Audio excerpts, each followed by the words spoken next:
মিষ্টি দই বানানোর সময় দইয়ের মধ্যে সুন্দর একটা কালারের জন্য আমরা ক্যারামেল ব্যবহার করে থাকি। তো ওই ক্যারামেলের দুধ দেওয়ার পর দেখা যায় যে এরকম ছানা কেটে যায়। আজকে ক্যারামেল ছাড়া 1/2 লিটার তরল দুধ দিয়ে অথেন্টিক মিষ্টি দইয়ের রেসিপিটা আপনাদের সাথে শেয়ার করব। আর আসবে ঠিক এরকম সুন্দর একটা কালার। এখানে আমি 1/2 কাপ মিষ্টি দই পানি জ্বালানোর জন্য রেখে দিয়েছি। আর এখানে আছে 1/2 লিটার তরল দুধ, সাথে দিয়ে দিচ্ছি 1/3 কাপ গুঁড়া দুধ। এখন খুব ভালো করে মিশিয়ে এটা জাল দিয়ে নেব। তো আমি যেহেতু এটা ক্যারামেল দিয়ে বানাবো না, সেজন্য এখানে চিনি অ্যাড করে দিচ্ছি 3 টেবিল চামচ।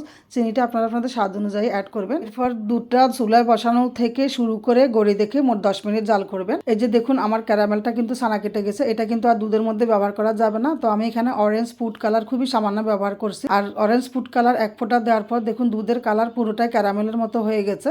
এই যে দেখুন কি সুন্দর কালার হয়েছে। এখন আমি এটা নর্মাল করে নিব। তো এইভাবে চামচ দিয়ে কিছুক্ষণ নাড়াচাড়া করে দুধটা কিছুটা ঠান্ডা হওয়ার পরে আমি এই দইয়ের বীজটা মিশাবো। আঙুলটা চুবিয়ে 10 সেকেন্ড রাখা যায়। এই অবস্থায় আপনারা এখানে দইয়ের বীজটা মিশাবেন। আর আমার এই দইয়ের বীজটা হচ্ছে মিষ্টি দইয়ের বীজ। দেখুন দই থেকে কিন্তু অনেকগুলো পানি বের হয়েছে। এখন আমি দইয়ের বীজটা এখানে মিশিয়ে নেব। আর সামান্য একটু দইয়ের বীজ রেখে দিব, যেটাতে দই বানাবো ওইটাতে একটু মিশিয়ে দিতে হবে। তো এখন খুব ভালো করে একটা স্প্যাচুলা দিয়ে মিশিয়ে নিতে হবে। এখন খুব ভালো করে মিশিয়ে নিয়েছে। আর আমি আজকে দইটা বসাবো এই প্লাস্টিকের বাটিতে। আপনাদের বাসায় যে রকম বাটি আছে অ্যাভেলেবেল ওইটাতে বানাতে পারেন, কাঁচের বাটিতেও বানানো যাবে। তবে অবশ্যই দই বানানোর আগে বাক্সটা খুব ভালো করে পরিষ্কার করে শুকিয়ে নেবেন। এখন বাক্সের মধ্যে দুধটা ঢেলে দিয়ে এরপরে ঢাকনা দিয়ে 5 ঘন্টার জন্য গরম জায়গায় রেখে দিতে হবে।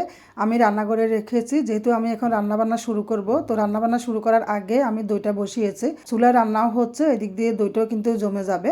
আর আমি 3 ঘন্টা পর চেক করে দেখলাম দই কিন্তু পারফেক্টভাবে জমে যাচ্ছে। তো ফিরে এলাম 5 ঘন্টা পর। দেখুন আমার দইটা কিন্তু একদমই পারফেক্টভাবে জমেছে। আর কালার কতটা সুন্দর হয়েছে। অথেন্টিক দইতে কিন্তু সামান্য একটু পানি বের হয়, আর যেটা বাফা দই ওইটাতে কিন্তু পানি হয় না। ওই দইটা কিন্তু শক্ত থাকে। আর অথেন্টিক দইটা কিন্তু খেতে সবচেয়ে বেশি মজার হয়। আর এই দইটা কিন্তু দেখেই বোঝা যাচ্ছে কতটা পারফেক্ট হয়েছে। 1/2 লিটার তরল দুধ দিয়ে 1/2 লিটার মিষ্টি দই। আপনারা কিন্তু বাসায় অবশ্যই এভাবে ট্রাই করে দেখবেন। ইনশাল্লাহ আপনাদের পরিবারের সবাই অনেক বেশি পছন্দ করবে। রেসিপিটা ভালো লাগলে টাইমলাইনে শেয়ার করে রাখবেন। ভালো থাকবেন। আজকের মতো বিদায় নিচ্ছি। আল্লাহ হাফেজ।